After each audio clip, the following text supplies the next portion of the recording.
Welcome to the Mother-Daughter-ish podcast. It's your mama's favorite podcast. And the podcast your daughter always wanted. This is Miss Dawn. And Angelique. From the 713. Houston, y'all. Get connected and stay connected weekly as new shows debut on Sunday, Wednesday, and please check out our Saturday Out and About showcases. Enjoy the show. Please subscribe, like, share, comment, and tell every woman on the planet that you know about our show. Here's our show for today. Everything's better. Mother and daughter, oh, they're the greatest duo. Mother and daughter, oh, they're the greatest duo. This is Dawn. And Angie. And this month for December, we're going to be talking about what every woman should know. Happy December 22nd. This is the Mother-Daughter-ish show, and we have been giving you great information and great ideas for what every woman should know, and today is no different. Today we're going to talk about something that, of course, I absolutely love, and today we're talking about how to book your own travel. When did you start booking your own travel, Angie?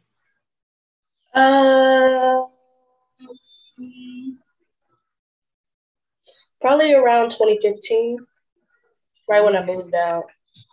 Because my first trip, 3 months after I moved out, was New Orleans. Oh, really? Yeah, for Savoy. Oh, that's right. You went up there with some friends. I remember that. Yeah. So what's your tip? So what's your tips that you've learned from 2015 to 2021? What's your tip that you would give for the ladies to be able to learn how to book their own travel? It'll be definitely good if you get enough people to go with you, but I like to look at possible bundle deals because 9 times out of 10, of course, we're going to need room and flight, but a rental car would be ideal too. If not, maybe like Uber or something.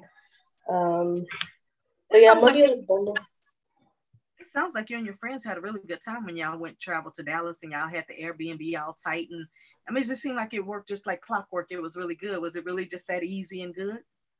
Yeah, because we had about 10 of us that went, and we stayed there for like 2 nights, 2 or 3 nights. I can't remember. But it was very easy and organized because it was enough people for, it wasn't expensive for everybody at all. Yeah, and that's the thing. You have to be really organized because if you're not organized, then it's like everything can fall apart. Then you got people on a trip with you with an attitude. So it's like you just was telling me about how much fun. And I didn't even know that many of y'all went. I thought it was just going to be like 3 of y'all. And you was like, it was a bunch of for the girl's birthday. And I say, man, I bet that was a great birthday for her to remember that all of her friends got together and came to, went to Dallas for her. Yeah. It's pretty good. Well, my tip, because I love travel and I love booking my own. I've had so many travel agencies that have tried to come at me to try to book my travel for me. And I tell them, if you can find something better than I can find something, then I'll hire you. And they have never been able to do it. But see, this is the catch. Everybody should know, every woman listening, just know that when you use a travel agency, they charge a fee. So even if they find you a great deal, it's not going to be as great as you finding it yourself because you're cutting out the third party person. If they book you a trip for $900 and you could have gotten it for $400, trust me, that other $500 went in their pocket or whatever, how that works. Yeah. But travel agencies, they book trips to earn money, and there's nothing wrong with it. But if you are a budget traveler and you're trying to figure out what's the best deal, then you better get boots on the ground and do it yourself. And the reason I say that is because the time that you're going to spend is at least time that you're spending on booking the travel. Yeah. At least you don't have to then pay extra when you're trying to save that money to possibly be able to have excursions or something. So I say, get a list of all of the booking sites according to the prices you want to pay. Like there's Scott Air, there's Google Air, there's Expedia, there's Travelocity, there's going straight to each independent airline. Like I know one time last year, Frontier had tickets to anywhere for like $49, but you had to go straight to Frontier's site to get them, and they only had so many of them that they put up on their own site, and they're basically saying you don't have to go to a third party person, you can come straight to us and just get these tickets instead of trying to go to other places. There's cheaptickets.com, there's Cheapo Air. I mean, there's so many places, but just keep in mind, cheaptickets.com and Cheapo Air and all of them, they're also booking agencies. It's just that they get them so cheap that you like to use them. I'll give you a great example. On Expedia in 2018, when I took your brother on his graduation trip, he wanted to go to Tokyo, Japan. I looked for over a month and just kind of kept comparing prices, got myself on the list, let me know when the cheapest price come along or the most, the most affordable one come along. And I finally got an email that said, okay, we can do you luxury hotel, your 2-week flight round trip for 2 people, also includes being picked up from the airport, taken to the hotel. Your hotel is right behind a train station. Anybody will show you how to ride the train every day, which was true. Do you know that we got everything for under $4,000 and we were there for almost 14 days? And that covered our hotel. That covered if we wanted to eat in the hotel. That covered, we were near everything. And literally, me and your brother walked out of the door, walked a half a block, and was at the train station every single day. And it took us everywhere. It took us to Tokyo Disney, took us to the mall, took us to all of these places that he wanted to go that I can't even pronounce at this point. Kyoto, all of these places that we had on the list, because we literally went there with a list of 100 things to do. Do you know, by the time our 2 weeks was up, we had done 87 things. Didn't have to spend hardly much money because the train was not expensive. We didn't eat expensive. We didn't go to shop, even though we did go to the different markets and we did shop. We tried new food and gelatos and all kind of stuff because we wanted experience. And so, he found a art store that was also a bookstore that also had a cafe in it. And he went back and forth there 2 or 3 times. Even one day I was tired and I was like, I cannot go to the art store no more. And, my spirit said, let him go by himself and get the experience. He'll be okay. Because, it's cameras everywhere in Japan. You don't get to do nothing. It's cameras everywhere. Even the little elementary kids ride the train by themselves and they have a note on their backpack that says, do not talk to me. I'm just trying to get my education. And they ride the train by themselves and they be like 5, 6, 7 years old. You know what I'm saying? Yeah. So I felt safe. So my spirit was like, let him go to the bookstore by himself. To the art store by himself. You stay here and he will be fine. And I'm telling you, from the moment he walked out of that door, he went, and it was in the daytime, it wasn't at night. He walked out of that door, he got on that train, figured out how to get back over there, figured it out some kind of way, and came back before it got dark. And I was okay. It was the one time that I thought, oh my God, I just sent my child out in Japan. Something's going to happen. We don't look like everybody. It was not even a concern or an issue. Oh. And he was so happy because we were getting ready to leave a few days later. And he was like, I got to get back to that art store. They have everything I want for my anime stuff. The boy bought so much art stuff from over there. He still talked today about he wish he could go back to that art store because it had all of his stuff that he likes to draw with.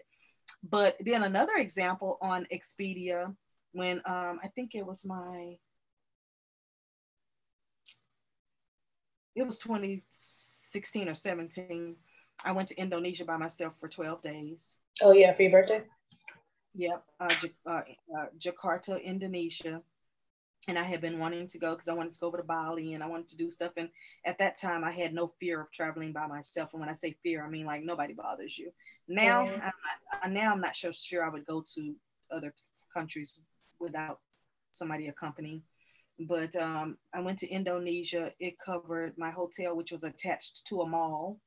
It covered my transportation to and from the hotel. They picked me up with a sign saying, looking for Dawn Fobbs.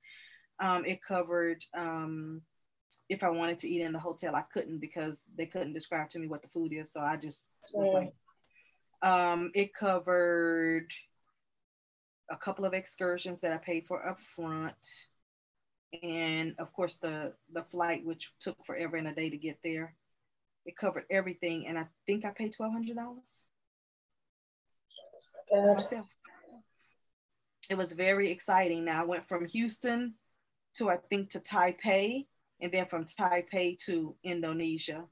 And I didn't feel no kind of way. I didn't feel scared. I didn't feel nothing, but I was happy that it was so affordable because I like to travel, but I'm not going to travel at the expense of breaking the bank because I do know that if I just keep looking and I really dedicate myself, I can find really, really good deals. So I think that once you put together your different sites that you want to buy from, and then you check them all. And I'll tell you also, when you're checking for flights, try to check from several different means of communication, like your phone, maybe a laptop, because if not, when you get on there every day, you're gonna have to keep deleting the cookies out of your computer. And even when you do that, these computers are so smart, and the internet is so smart that it still knows that you visited that site yesterday, because it'll tell you you visited this site yesterday at 7 p.m. Even though you went in and you took out all the cookies, you erased all of your history. That's why I be telling people, even though you think you're erasing your history in your computer, you may be deleting it on your history in your computer, but it's not deleted from that website. That website don't have anything to do with your memory in your computer. But when you go to their website, it's going to say you visited this site yesterday at 7:45 p.m. So when you're looking for flights, if they see that you keep coming back, they're not going to give you a better deal. But if they see 2 people, but if they say, well, now wait a minute, we had 5 people looking for the same flight, none of them like the price. Well, maybe we might want to drop it down $500. And then that's when you go on the attack. And you always have to have your credit card and your money ready, because sometimes you'll see a flight at a price you will never see it at again. You know, we know that from booking stuff. Yeah, that's what my friend Chelsea was telling me, that like how that operates, like how you just said, like when they do those prices and stuff, because they know that you've been on there several times. And they recognize you, so they're like, we're gonna keep giving you this same price, and either you're gonna make up your mind because ain't nothing gonna change, but then all of a sudden you go on now on your phone that you don't have that connection with. That's why I like syncing products, but then there are just some products I don't want synced. I don't want my phone and my computer and my iPad all synced. It's either going to be one or two, or it's going to just be, you know, one product. But I don't like to sync everything, because sometimes, like, let's just say you let somebody use your iPad or whatever, and you get a message, you know, you get somebody doing a little sexting or something, they're going to see all your business. I'm not saying I do that because I'm a lady, but I'm just saying, just in case people do that, if you sync everything, I've known families that have been torn apart because somebody had their computer, their phone, and their iCloud all synced together for the family. And then the kids go on and see daddy having or mama having a whole affair because everything was synced and everybody could see everything. Plus, if you're on Pornhub and all these other places, you don't want your people seeing, look, just syncing everything is just not always a good idea. I'm just giving you a little game on that. But that's our show for December the 22nd, how to book your own travel. I hope that helped you. And if you are an avid traveler and you love traveling, but you want to do it on a budget, start joining some of these travel groups that are on Facebook and Instagram. And when I say travel groups, I mean a lot of them are started by travel agents, but just go there as a friend, and not that you're looking for them, because they'll hit you in the DM, of course, and say, hey, if you like to travel, I can help you book your plane. Just say, no, I'm not here for that. I'm just here to connect with the travelers, not with the travel agent. And they'll leave you alone after that. Sometimes they come back and try to bother you, because I see it all the time, but you'll start to see people on there saying, hey, I just got this flight to Paris for $49, or I just got this flight to so-and-so for this. And they'll start showing you, and you'll be like, well, what's Scott Air? I never heard of that. Well, what's Kayak? I never heard of that. What's Travelocity's travel thing? Like some sites you'll never have heard of. Like you just told me about Google Travel. I didn't know Google had travel. Oh, Google Flights. Yeah, I didn't know about that. I was like, who, what, why? So, you know, but it, you know, they're comparable to some of the other ones, but then there are just some sites that we use, like Cheapo Air, that are just, they whoop everybody every time for us. And promo codes be working. And I used to use only Southwest. They whoop, Cheapo Air whoops everybody. And then you know how to go in there and do them promo codes and stuff. And we be getting $20 and $30 and $40 off. It's like, wait a minute, it was already cheap. We would have paid the regular price. But now you give us an option on a code. Oh, we about to hurry up. That's why, you know, when we book trips, I'll be like, credit card ready. I'm already ready, because we know we could find it cheaper somewhere else. But if we've already found it at rock bottom prices, book the flight. Yeah. Book the flight. And those codes and things work also for different hotels and things like that too. I have not to date found anything comparable with using Airbnb. So I don't know how much longer that method is going to use. It came in, it disrupted for a minute. And now I think it's on its way out, because too many incidents have happened that have been negative, too many issues with the host, too many issues with, for example, a friend of mine in California, her nieces came to town because they had I think an acting job that they were going to do. They got there at 7:00. Their Airbnb was supposed to be ready. Do you know that the Airbnb wasn't ready that night? So that's okay. She said, I'll pick y'all up from the airport. No problem. Y'all can stay here at the house. Yeah. You know that 2 days later, the Airbnb still wasn't ready. They ended up having to cancel. I said, now what if they would have went to a whole new state and a whole new city and did not have family there? They would have been stuck out trying to book a room and might have not had the success when they had already had this book for months. But the Airbnb people never had the Airbnb ready for them. They never got it ready. I don't understand that. I don't either. But anyway, I just say do your homework and find as many sites as you can. You could even go on Google and type in best booking sites for flights, and might even be some new stuff coming because there's new things popping up all the time. You don't even have to use the examples I've given you. You could find your new example, but do us a favor. If you do find a new example, come on, man, shoot it over here to us. We're giving you all of these tips. We want you to share back with us. We want to hear what you have to say. So that's our show for December 22nd, 2022. 2022 is almost here. So if you want to go ahead and start booking some flights, you better get it ready for 2022 and just be hopeful that you can get to all of those places you want to go and you want to see after you've created that bucket list. We told you about several shows back about creating a bucket list. But that's our show for today. And that was fun because, I like talking about travel any time of the day. Yes. But make sure that you subscribe to our YouTube channel, share our channel to those that you feel like might be inspired or relate to our content, and also like and comment on our content so we can talk back with you. Absolutely. And until next time, bye for now. Bye.